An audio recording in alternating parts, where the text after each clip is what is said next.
श्रीमद्भागवत एकादश स्कंद 27वां अध्याय क्रिया योग का वर्णन का शेष भाग। इसको ध्यानपूर्वक सुनिए कथा को और इस चैनल को लाइक सब्सक्राइब जरूर करें। कथा सुनिए।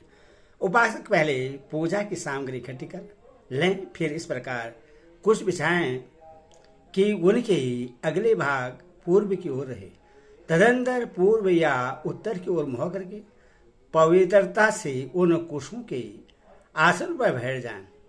यदि प्रतिमा अचल हो तो उसके सामने ही बैठना चाहिए। इसके बाद पूजन कार्य आरंभ करें। पहले विधिपूर्वक अंग न्यास और कर न्यास कर लें। इसके बाद मूर्ति में मंत्र न्यास करें और हाथ से ही प्रतिमा पर से पूर्व समर्पित सामग्री हटाकर उससे पोंछ दें। इसके बाद जल से भरे हुए कलश और प्रोषण पात्र आदि की पूजा गंध पुष्प आदि से करें। पोषण पात्र के जल से पूजा सामग्री और अपने शरीर का प्रोक्षण कर लें। तदंतर पाद अर्घ और आचमन के लिए 3 पात्रों में कलश में से जल भरकर रख लें और उनमें पूजा पद्धति के अनुसार सामग्री डालें। पाक पात्र में समामाक सावे के दाने, दुब, कमल, विष्णु क्रांत और चंदन, तुलसी दल आदि। अर्घ पात्र में गंध पुष्प अक्षत जौ कुश तिल सरसों और दूब तथा आचमन पात्र में जायफल लौंग आदि डालें। इसके बाद पूजा करने वाले को चाहिए कि तीनों पात्रों को कर्मशः हृदय मंत्र, शिरो मंत्र और शिखा मंत्र से अभिमंत्रित करके अंत में गायत्री मंत्र से तीनों को अभिमंत्रित करें।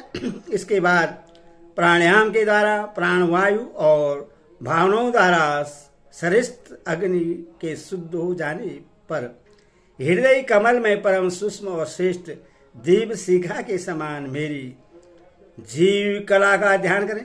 बड़े बड़े सिद्ध ऋषि मुनि ओंकार के आकार, उकार, मक्कार, बिंदु और नाद इन 5 कलाओं के अंत में उसी जीव कला का ध्यान करते हैं।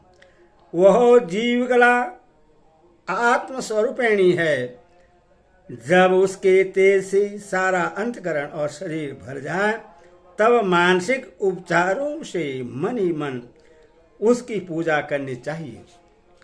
तदंतर तन्मय होकर मेरा आह्वान करें और प्रतिमा आदि में स्थापना करें। फिर मंत्रों के द्वारा अग्न्यास करके उसमें मेरी पूजा करें। उद्धव जी, मेरी आसन में धर्म आदि गुणों और विमला आदि शक्तियों की भावना करें। अर्थात आसन के चारों कोनों में धर्म, ज्ञान, वैराग्य और ऐश्वर्य रूप 4 पाए हैं।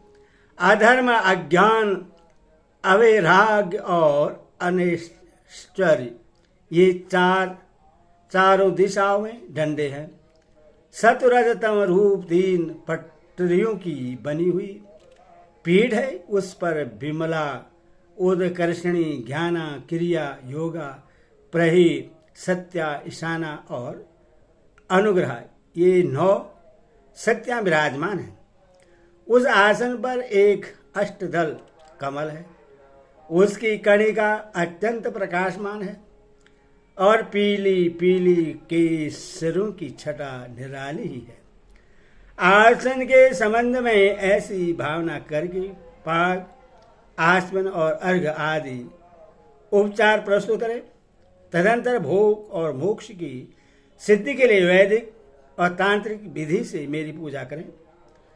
सूर्यदर्शन चक्र, पांजन्य, शंख, कौमुद की गदा, खंडक, बाण, धनुष, हल, मुसल इन 8 आयुधों की पूजा 8 दिशाओं में करें और कस्तूरी मणि, वैजयंती माला तथा श्रीवश चिन्ह की वश स्थल पर यथास्थान पूजा करें। नंद, सुनंद, प्रचंड, चंड, महाबल, बल, कुमुद और कुमुदेक्षण इन 8 पादर्शों की 8 दिशाओं में गरुड़ की सामने दुर्गा, विनायक, व्यास और विश्वक्सेन की चारों कोनों में स्थापना करके पूजन करें। बाईं ओर गुरु की और यथाकर्म पूर्वाक्त दिशाओं में इंद्रादि 8 लोकपालों की स्थापना करके प्रोक्षण, अर्घ्यदान आदि कर्म से उनकी पूजा करनी चाहिए। प्रियोधव यदि सामर्थ्य हो तो प्रतिदिन चंदन, खस, कपूर, केसर और अर्गजा आदि सुगंधित वस्तुओं द्वारा सुवासित जल से मुझे स्नान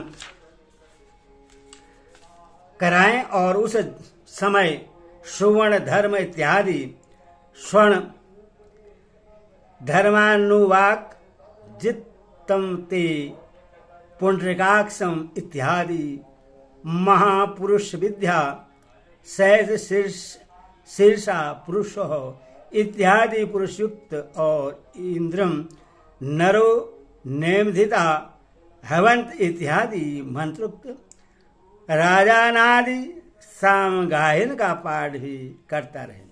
मेरा भक्त वस्त्र, यज्ञोपवीत, आभूषण, पत्र, माला, गंध और चंदन आदि से प्रेम पूर्वक यथावत मेरा श्रृंगार करे।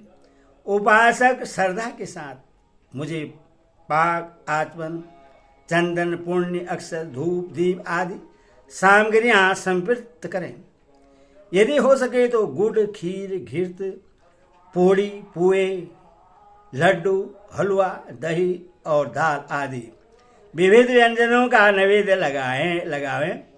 भगवान के विग्रह को दत्तुन कराएं, उपटन लगाएं, पंचामृत आदि से स्नान कराएं, सुगंधित पदार्थों का लेप करें, दर्पण दिखाएं, भोग लगाएं और शक्ति हो तो प्रतिदिन अथवा पर्वों के अवसर पर नाचने, गाने आदि का भी प्रबंध करें। उद्धव जी, तदनंतर पूजा के बाद शास्त्रोक्त विधि से बने हुए कुंड में अग्नि की स्थापना करें। वह कुंड मेखला, घट और वेदी से शोभायमान हो। उसमें हाथ की हवा से अग्नि प्रज्वलित करके उसका परिसंहन करें, अर्थात उसे एकत्र कर दें। वेदी के चारों ओर कुशकंडिका करके अर्थात चारों ओर 20-20 कुश बिछाकर मंत्र पढ़ता हुआ उन पर जल छिड़कें। इसके बाद विधिपूर्वक संविधाओं का आधान रूप अनुआधान कर्म करके अग्नि के उत्तर भाग में होमोपयोगी सामग्री रखें और प्रोक्षण पात्र के जल से प्रोक्षण करें। तदंतर अग्नि में मेरा इस प्रकार ध्यान करें, मेरी मूर्ति तपाए हुए सोने के समान दम दम धमक रही है, रोम रोम से शांति की वर्षा हो रही है, लंबी और विशाल 4 भुजाएं शोभायमान हैं और मैं शंख, चक्र, गदा, पद विराजमान है। कमल की केसर के समान पीला पीला वस्त्र फहरा रहा है, सिर पर मुकुट, कलाइयों में कंगन, कमर में करधनी और बाहु में बाजूबंद झिलमिला रही है। वह स्थल पर श्रीवत्स का चिन्ह है, गले में कस्तूरी मणि जगमगा रही है, घुटनों तक वनमाला लटक रही है। अग्नि में मेरी इस मूर्ति का ध्यान करके पूजा करनी चाहिए। इसके बाद सुखी समिधाओं को घृत में डुबोकर आहुति दे और आज भाग और आधार नामक 2-2 आहुतियों से और भी हवन करें। तदनंतर घी से भिगोकर अन्य हवन सामग्रियों से आहुति दें। इसके बाद अपने इष्ट मंत्र से अथवा ओम नमो नारायणी इस अष्टाक्षर मंत्र से तथा पुरुषोक्त से 16 मंत्रों से हवन करें। बुद्धिमान पुरुष को चाहिए कि धर्मादि देवताओं के लिए भी विधि पूर्वक मंत्रों से हवन करें और स्वस्थकृत आहुति भी दें। इस प्रकार अग्नि में अंतर्यामी रूप से स्थित भगवान की पूजा करके उन्हें नमस्कार करें और नंद, सुनंद आदि पदार्थों को 8 दिशाओं में हवन क्रमांक बलि दें। तदंतर प्रतिमा के सम्मुख बैठकर पर ब्रह्मा स्वरूप भगवान नारायण का स्मरण करें और भगवत स्वरूप मूल मंत्र ओम नमो नारायण का जप करें। इसके बाद भगवान को आचमन करावें और उनका प्रसाद विश्व के सहन को निवेदित करें। इसके पश्चात अपने इष्ट देव की सेवा में सुगंधित तांबुल आदि मुखवास उपस्थित करें तथा पुष्पांजलि समर्पित करें। मेरी लीलाओं को गावें, उनका वर्णन करें और मेरी ही लीलाओं का अभिनय करें। यह सब करते समय प्रेमोन्मत्त होकर नाचने लगे। मेरी लीला कथाएं स्वयं सुने और दूसरों को सुनावें। कुछ समय तक संसार और उसके रगड़ों झगड़ों को भूलकर मुझ में ही तन्मय हो जाए। प्राचीन ऋषियों के द्वारा अथवा प्राकृतिक भक्तों के द्वारा बनाए हुए छोटे बड़े स्तव और श्रोत्रों से मेरी स्तुति करके प्रार्थना करें। भगवान आप मुझ पर प्रसन्न हो, मुझे अपने कृपा प्रसाद से सराबोर कर दें। तदंतर दंडवत प्रणाम करें, अपना सिर मेरे चरणों पर रख दें और अपने दोनों हाथों से दाएं से दाहिना और बाएं से बायां चरण पकड़कर कहें, भगवान इस संसार सागर में मैं डूब रहा हूं, मृत्यु रूप मगर मेरा पीछा कर रहा है।